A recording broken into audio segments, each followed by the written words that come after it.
কথা হচ্ছে মানুষের ব্যবহার আচার, এটা হলো একটা মূল একটা বৈশিষ্ট্য। কাউকে আঘাত করে নয়, ভালোবাসা দিয়ে মনকে জয় করতে হয়। কি আঘাত করে না ভালোবাসা দিয়ে? ভালোবাসা দিয়ে। একটা মানুষকে আপনি বকাবকি করে যা না পারবেন, ভালোবাসা দিয়ে তার চেয়ে বেশি পারবেন। কি ভুল বললাম নাকি?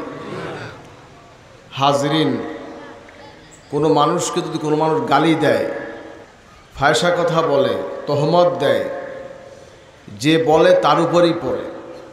কি ভাই, কার উপরে পড়ে? যদি কোনো মানুষ কাউকে কাফের বলে, ফাসেক বলে, মুনাফেক বলে, আর সে যদি ফাসেক, মুনাফেক, কাফের না হয়, নবীজি বলেন যে কেউকে কাফের বলে, ফাসেক বলে, তার উপরে সেটা বর্তাইয়া যায়। হাজরিন, এজন্য ব্যবহারটা ভালো রাখতে হবে।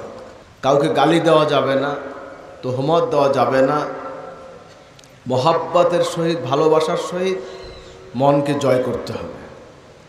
নবীজি বলেছেন, আল মুসলিম মান সালিম আল মুসলিমুনা মিন লিসানিহি ওয়া ইয়াদিহি। ওই ব্যক্তি মুসলমান যার হাত দ্বারা, জিহ্বা দ্বারা অপর মুসলমান নিরাপদ। নবীজি বলছেন সেই হলো মুসলমান। বলেন না সুবহানাল্লাহ। আমাদের বর্তমানে গীবাতের প্রচলন খুব বেড়ে গেছে।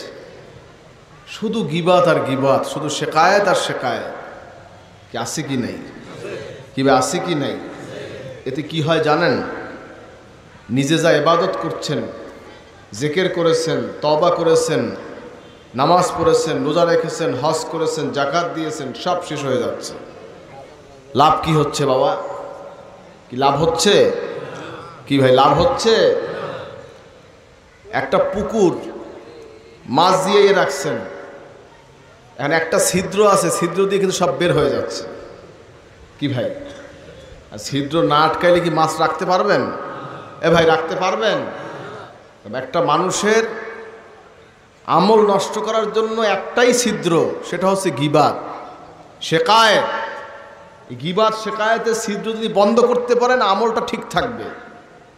আর যদি গীবাত, শেকায়েতের এই ছিদ্র বন্ধ করতে না পারেন, তাহলে সব কিছু সেখান থেকে লিকেজ হয়ে সব আমল বরবাদ হয়ে যাবে।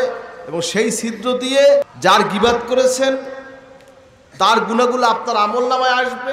যেমন সাপোজ আমি একজনের গীবাত করলাম, শেকায়েত করলাম, আমার নেক আমল তার কাছে যাবে, তার গুনাহগুলো আমার কাছে আসবে। নাউজুবিল্লাহ কইবেন না? আস্তে কইলেন, জোরে কার নাউজুবিল্লাহ।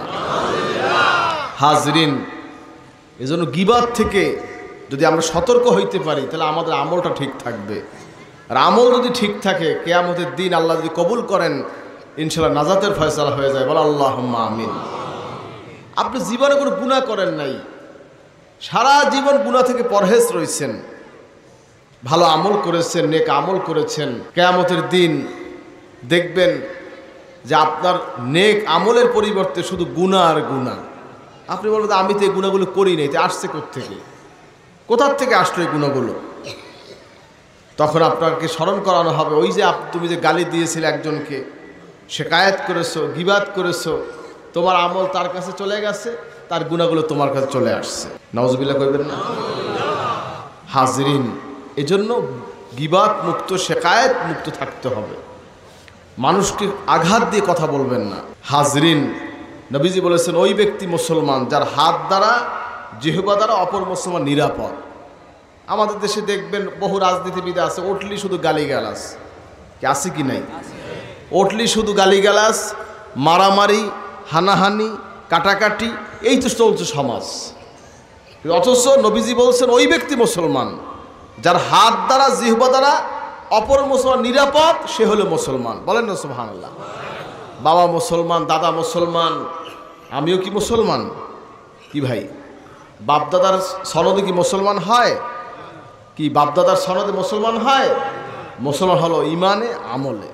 কলেমা শরীফ পড়েছেন লা ইলাহা ইল্লাল্লাহ মুহাম্মাদুর রাসূলুল্লাহ। বলেন না সুবহানাল্লাহ। আল্লাহ ছাড়া কোনো মাবুদ নাই, ইলাহ নাই।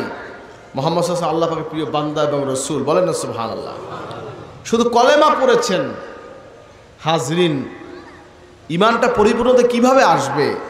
ইকরার বিল লিসান, তাসদিক বিল জিনান, আমল বিল আরকান, এই তিনটার সমন্বয় হলো একজন পাক্কা মোমেন কামেল ইমানদার মুসলমান। বলেন না সুবহানাল্লাহ।